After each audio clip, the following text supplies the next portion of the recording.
Hello, this is Chapter 11, Imperial Ambitions, going over the years from 1820 to 1848.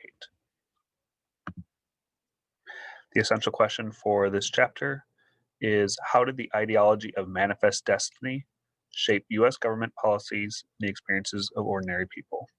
Remember, if I'm going too fast, you can always pause and rewind to get something that I might have missed or that um, you just need more time on. So make sure you write this essential question down, looking at manifest destiny and how it's going to shape our government policy and experiences of ordinary people.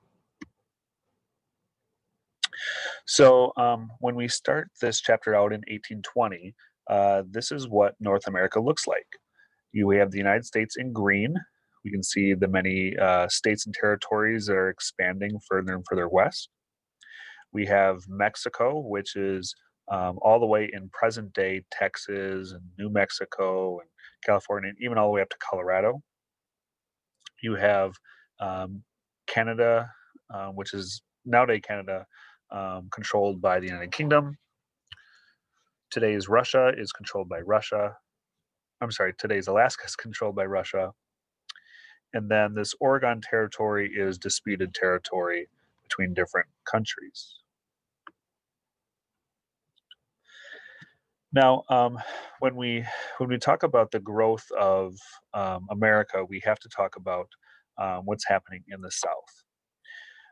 You see, the South's economic and political hierarchy is like a pyramid.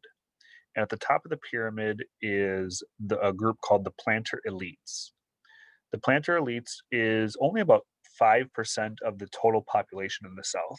However, that top 5% owns over 50% of all enslaved people, and they grow 50% of all Southern cotton. These planter elites usually own 20 or more enslaved people. Um, some cases they might own over 100, over 200 for some of the big plantations. And these planter elites see themselves as an aristocracy, that they are part of this ruling class that should have power over society in the South. They're afraid of other people at the bottom of the social hierarchy moving up and taking power away from them, even poorer whites. Um, the next 20% uh, um, of white Southerners underneath them owned around 5 to 20 slaves. You can see in this map where slavery is around in the United States. So by 1860, northern states have abolished slavery, and it's mostly in this down here. This is the Cotton Belt, South Carolina, where they grew rice and indigo and tobacco, and more tobacco in North Carolina and Virginia. The next group are called small freeholders. This means that they're a farmer who owns 1 to 5 slaves. They might own a few hundred acres of land, and they're trying to improve their status and receive more power in society. But it's very difficult because the planter elites hold all the power. They're the ones who are the politicians. They're the ones who have the big plantations and all the land. And about 40% of the white population does not own any property or any slaves. They might work for other plantations. They might try to get more money to buy land, but it's very difficult. Usually, their children did not go to school. Usually, they're on the low end of the totem pole because the rich slave owners did not want to pay taxes for public education because they knew that the poor freemen would not have to pay as much money into that taxes, and the rich didn't want to pay um, for this school for the public. Instead, they're going to make private schools, and so for most poor freemen, their children didn't go to school either. However, it, although these poor freemen really don't have very much political power, they still saw themselves as superior to African Americans. Now, as these group of people are moving further west, In 1821, Mexico becomes independent. We saw that in the map from earlier. And Mexico wants people to come to their country, especially in the region that is today Texas. Um, they wanted Americans to come and buy land there, and 30,000 Americans moved to Texas. And over the next few years, um, Mexico went through some dramatic changes in their government. They created a strong central government that led towards absolutism, where they have a leader who has absolute total power. And the Americans who were in Texas were divided on what should happen um, in that land. One group was led by Sam Houston, who's pictured here. He led the War Party, and they wanted independence and control over Texas for themselves. There was Stephen Austin, who led the Peace Party, who wanted to negotiate and not go to war with Mexico in order to get more power. And for a while, Mexico pretty much just let the Americans do what they wanted to. Slavery was abolished in Mexico, but they didn't really want to go and control the Americans there and have to deal with stopping them. That is until Santa Anna, who was the military and political leader of Mexico, decided to force Americans to end slavery. He wants total control over Mexico, even the area up north in Texas. And so most Americans in this area turned to the War Party. They wanted independence and they wanted to fight for their freedom and for their independence. Santa Anna led soldiers north to Texas to force the Americans there to um, follow their leadership and their control. One small group of Americans held off Mexican soldiers at the Alamo in San Antonio. And if you've ever seen the movie or heard the song, um, the Americans in the Alamo were killed. They were surrounded, and they were all massacred. Um, some of the famous people at the battle were Davy Crockett and Jim Bowie. They died at the Alamo, and their deaths led them to becoming like immortalized and becoming like myths. And this fight for independence was bolstered by people saying, "Let's remember the Alamo. Remember what those Americans did to fight for independence of Texas." And so then even more Americans came to Texas to help the rebels fight against the Mexicans. Okay, you can still go and visit the Alamo today. However, you have to pay extra in order to visit the basement of the Alamo. Okay, and here's a painting of some of the fighting. Now, even though the Battle of the Alamo was a defeat, Sam Houston would lead another army of Texans to defeat Santa Anna.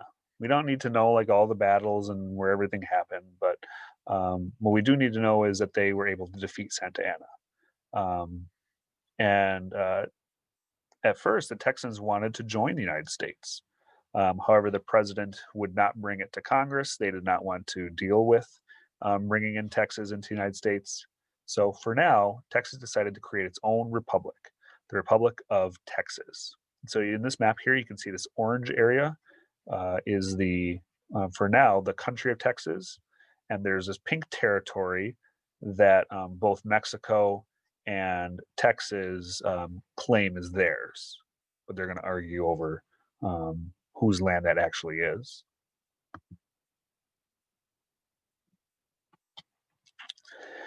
Now, for African American enslaved people, both in Texas and the rest of the southern states, their world is very different from other groups of Americans.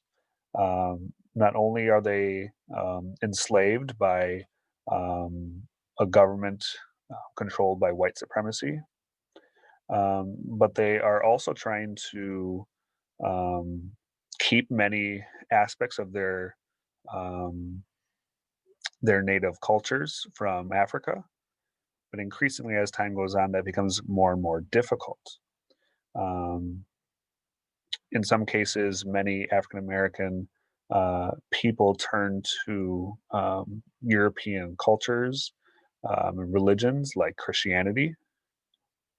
However, slaves would practice Christianity in distinctive ways and in ways different from how Americans would practice it, with own dancing, improvised music, joyous worship, um, and a different focus in messages, where they would focus on stories in the Bible that talked about delivery and freedom, and that God would seek out that freedom um, for their people, specifically the Israelites of the Old Testament.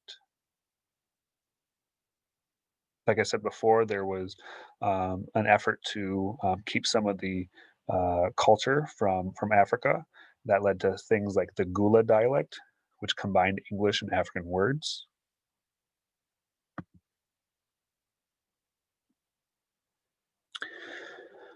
For African American workers, enslaved people, remember this is not by choice. This is complete forced labor, forced and unpaid labor. Um, one way that plantation owners would set up the work system is through a task system, where the plantation owner or overseer would provide a task for the enslaved people, and that was what they had to do each day. Um, this was mostly done on rice fields, where the work was different than cotton or tobacco. And basically, it was like, if you can do this job done, you're done for the day. Now, that's going to be very different than the gang labor system. Gang labor system was especially used in cotton production, where there really wasn't an easy way to say, like, this is your only job for the day. You can be done early. There's always something you can do in a cotton field. So the work never stopped. Sometimes enslaved people would work for 12, 14, 16 hours a day. If it was a full moon out, they might work even longer. And so overseers would supervise gangs of slaves and watch them to make sure they were working hard. And if they didn't, they could be punished.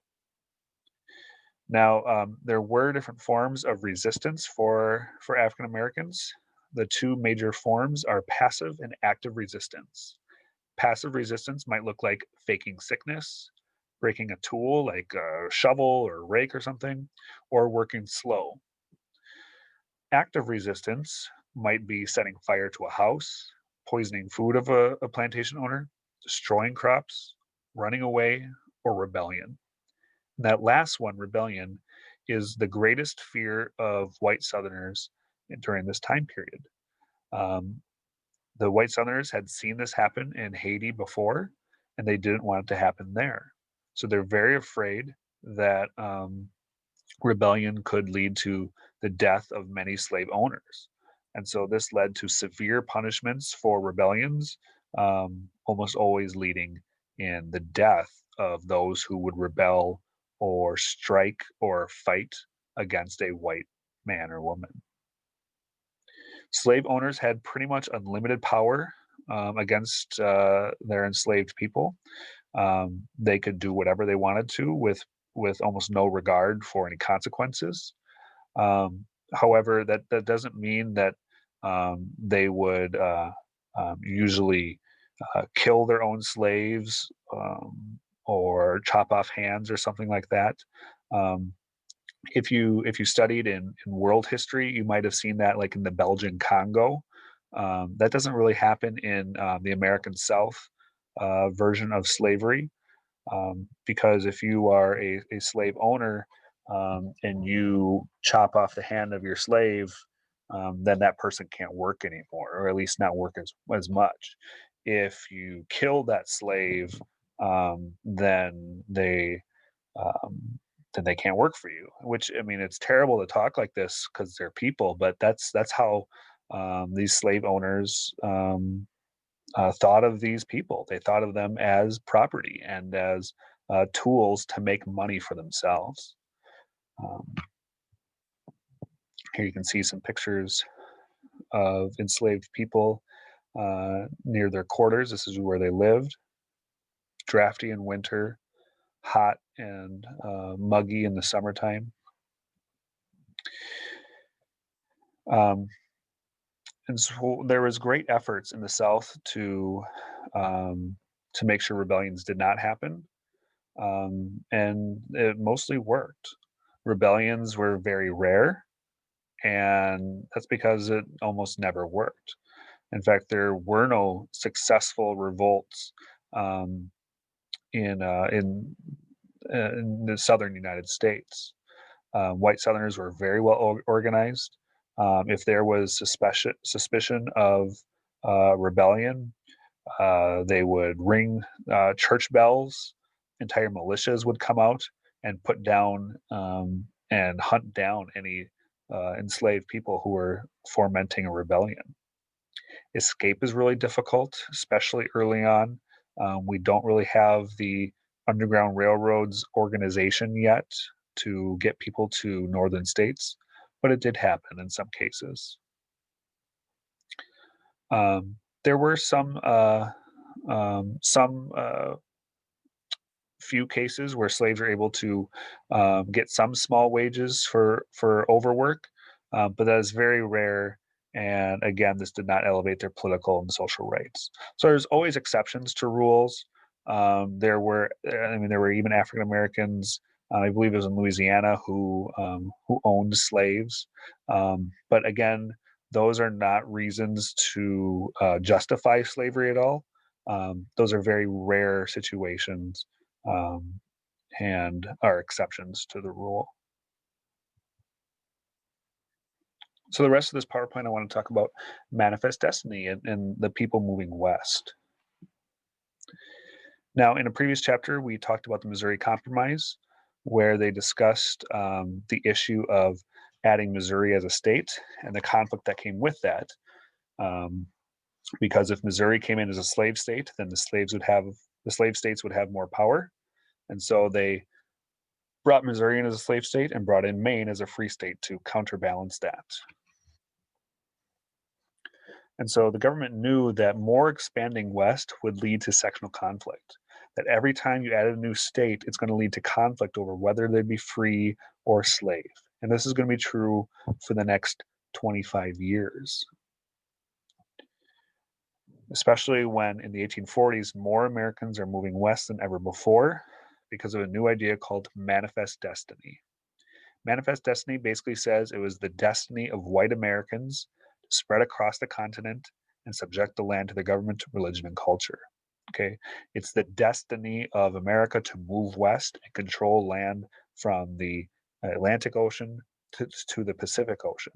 Okay. And manifest means it's obvious, it's been decided by God, and Americans felt like this was their land and it was time for them to move west, and anything or anyone who's in their way needs to move. This is a famous painting showing manifest destiny. This is actually taking place more in the 1870s and 80s. So it's a little bit past our time, but it still works. And we have this woman who represents the empire of America moving west, where we have the bright sunny sunrise of New York City with even the Brooklyn Bridge in the background. And there's trains and telegraph wires and wagons and farmers moving west. And anything that's not a part of that culture needs to move, including Native Americans, buffalo. And you can see it's all dark over here. It's going to be brought to light by the white American culture. So it's very ethnocentric, and but that's what they're doing. And as they moved further west, I talked about this land earlier that was disputed between the United States and Great Britain. Okay, this is the Oregon Country, and if you've ever played the game before, there was a trail called the Oregon Trail that led Americans from Missouri all the way to Oregon. And 65,000 Americans made their way to Oregon, and they went to that land even though it wasn't technically a part of the United States. The United States claimed it, but so did Great Britain. And they basically squatted on the land and hoped that eventually it would become a part of the United States. Okay, so we have all this land in the green and red that's disputed between the two states or two countries. So more and more Americans went west to Oregon, and some even decided to take a separate route and go down into California. In California, while there was some Americans moving there, by the 1840s, there's only about 1,000 Americans living there, so not very many. Okay, and in this map, you can see all the different trails that are leading to the west, whether it's the Spanish Trail, the California Trail, or the Oregon Trail.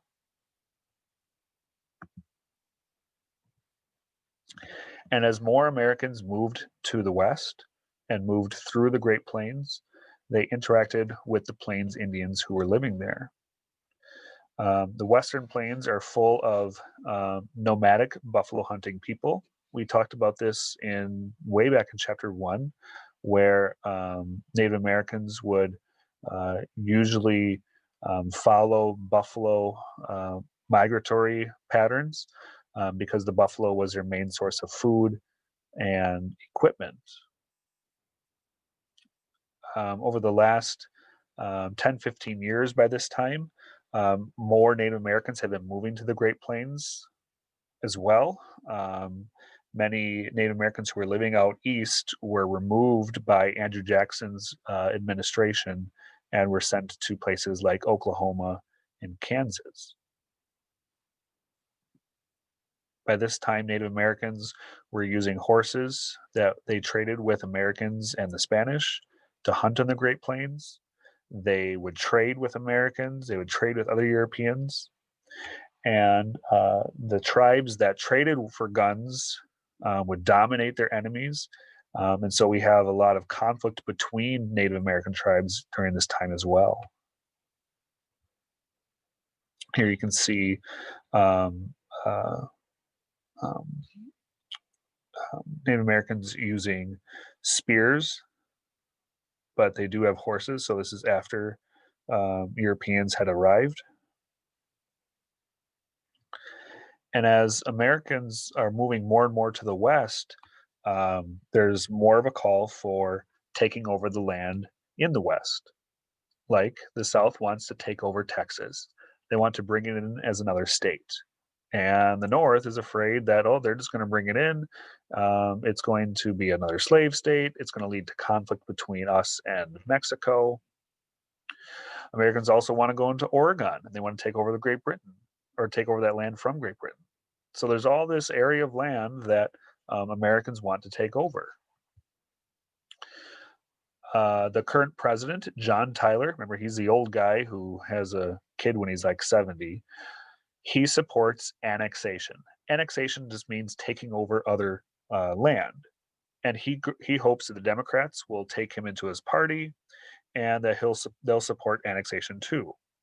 But the Democrats don't like Tyler, and so in the next election in 1844, they nominate James K. Polk, who was also an expansionist. He wants to expand our country and grow into new territory. And you remember that land that we were talking about with Oregon? There was, here, if I go back to the picture here. So there's the pink and the green area. Polk wants to take over all this land. He doesn't want to make any compromise with Great Britain at all. He wants to take over all of it. In fact, he has his own saying during his election called 5440 or fight. If he had a red hat that his followers would wear, it would say 5440 or fight. Okay, and 5440 is the line right up here. Okay, that's the latitude.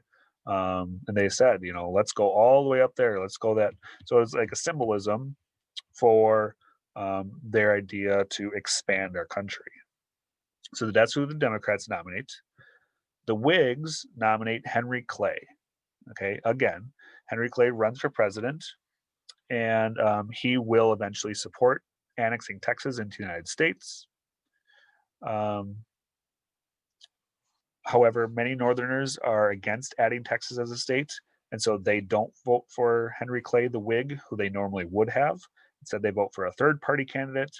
And because the Whig votes are split, that leads to Polk, the Democrat, winning the election. He gets Texas to be brought in as a state in the Union, and he's going to fight to take over more land.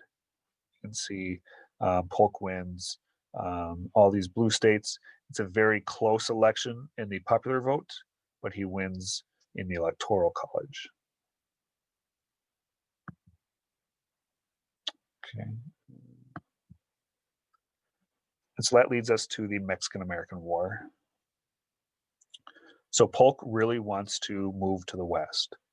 But before that, um, when Mexico first got its independence, it didn't really do much to help the area of Texas today. Even though they controlled it, they didn't really support them. There were Plains Indians who would fight against Mexican settlements, and they didn't really go up and protect their people. Um, and when we get to the 1840s, Mexico is upset that Texas is joining the United States. And at this time, Polk is hoping that California, which is controlled by Mexico, would rebel just like Texas did. And he's kind of like hinting, like and saying, like, "Hey, California, you should do that too." And so he actually sent a congressman, Congressman Slidell, to go to Mexico to buy this land from them. And Mexico said, "No, we're not going to sell this land to you." So Polk ordered the army to go to the southern border of Texas, not to cross over the border, just to go there just in case there's a fight. Well, it turns out something happens where the Mexican American soldiers are right on the border and they end up fighting each other. And Polk claims that Mexico has invaded Texas, they've attacked Americans, um, and that they should fight back. Some of the Whigs who are against this fight, they don't want to fight. They're skeptical that Mexico actually invaded. And when Congress voted for war, many Whigs decided not to go to war, but enough Democrats said, yes, let's go and fight. Um, and to avoid two wars at the same time, because they're going to war with Mexico now, Polk says, okay, Oregon will compromise. We'll split the land in half. If we go back to that land in Oregon, we're going to split this land right here. This will be our new boundary, and that's still the boundary today. So anything north of that land will be controlled by Great Britain, and anything south of it will be controlled by the United States.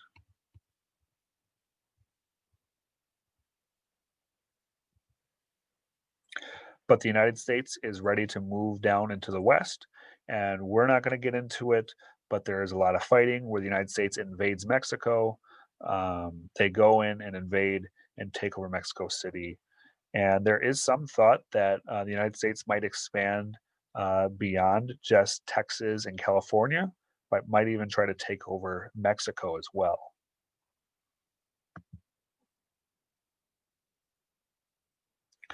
By this time, Californians are also fighting against Mexico, and they wanted to have their own independence, kind of like Texas did, and they created their own Bear Flag Republic. But by 1847, the next year, the U.S. Army already went into California, and it was pretty clear that California would be brought into the United States just like Texas did. And so the United States invades Mexico. We get rid of the leader, Santa Anna, and we make a peace with their new government. However, taking over this land, I'll go back, taking over this land in southwest United States, places like California, Arizona, New Mexico, is actually going to lead to more sectional conflict in the United States, which we'll be talking about in our next unit. That's it for this chapter. If you have any questions, please ask your teacher some questions. Thank you.